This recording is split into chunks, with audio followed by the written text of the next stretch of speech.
एक समय की बात है, एक गांव में एक बहुत ही पहुंचे हुए पीर साहब रहा करते थे। लोग उन्हें अल्लाह का प्यारा मानते थे और उनकी दुआओं में बहुत शक्ति थी। उनकी दुआ से बीमार ठीक हो जाते थे और परेशान लोगों को शांति मिलती थी। इसलिए गांव के लोग ही नहीं, बल्कि दूर दूर के शहरों से भी लोग उनके पास अपनी मुश्किलें लेकर आते थे। एक दिन उस इलाके का शैतान पीर साहब के पास आया। यह शैतान बहुत घमंडी था और उसे अपने जाल में लोगों को फंसाने की कला पर बहुत अहंकार था। शैतान ने पीर साहब के सामने आकर बड़े घमंड से कहा, ए पीर, मैं तुम्हें चुनौती देता हूं। मुझे देखकर गांव के सभी लोग डर के मारे कांपते हैं और मेरी आज्ञा का पालन करते हैं। तुम कहते हो कि तुम अल्लाह के प्यारे हो, पर तुम्हारी शक्ति क्या है? मैंने इस पूरे गांव को अपनी मुट्ठी में कर रखा है। पीर साहब ने बहुत ही विनम्रता और शांति से उत्तर दिया, शैतान, तुम्हारा घमंड बेकार है। यह गांव मेरा नहीं है, यह तो अल्लाह का है, और इस गांव के लोग मुझसे नहीं, बल्कि अल्लाह के नाम पर की गई दुआओं पर विश्वास रखते हैं। वह सब अल्लाह की मर्जी से होता है।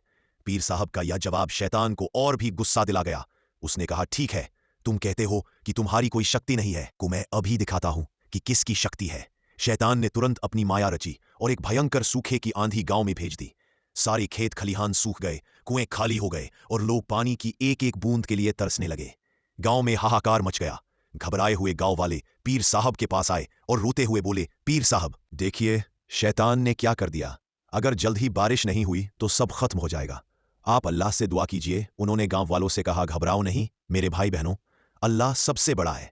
हम सब मिलकर अल्लाह से बारिश के लिए दुआ करेंगे। पीर साहब ने सब गांव वालों को इकट्ठा किया। उन्होंने खुद हाथ जोड़कर अल्लाह से दुआ करना शुरू किया। उनकी दुआ में न कोई घमंड था और न कोई दिखावा। वह बस पूरी विनम्रता से अपने गुनाहों की माफी मांगते हुए अल्लाह की रहमत के लिए गिड़गिड़ा रहे थे। अभी पीर साहब की दुआ पूरी भी नहीं हुई थी कि अचानक आसमान में बादल छा गए और कुछ ही देर में जोरदार बारिश शुरू हो गई। पूरी धरती पानी से भीग गई और लोगों के चेहरे पर खुशी लौट आई। शैतान यह देखकर दंग रह गया। उसकी आंखें खुली रह गईं। उसका घमंड चूर चूर हो गया। जब बारिश रुक गई तब पीर साहब ने शैतान को देखा, जो एक कोने में खड़ा था और शर्म से अपना सर झुकाए हुए था।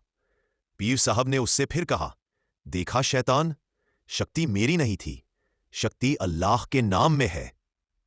तुम्हारा घमंड हार गया और मेरा विनम्र विश्वास जीत गया। जो शख्स यह मानकर दुआ करता है कि वह खुद कुछ नहीं है और सब कुछ अल्लाह ही कर सकता है, तो अल्लाह उसकी दुआ जरूर कबूल करता है। तुम्हारा घमंड हार गया और मेरा विनम्र विश्वास जीत गया। जो शख्स यह मानकर दुआ करता है कि वह खुद कुछ नहीं है और सब कुछ अल्लाह ही कर सकता है, तो अल्लाह उसकी दुआ जरूर कबूल करता है। शैतान को अपनी गलती का एहसास हुआ। वह समझ गया कि सच्ची ताकत घमंड में नहीं, बल्कि खुदा पर सच्चे और विनम्र विश्वास में होती है। ऐसी ही इस्लामिक वीडियो देखने के लिए हमारे चैनल को सब्सक्राइब करें।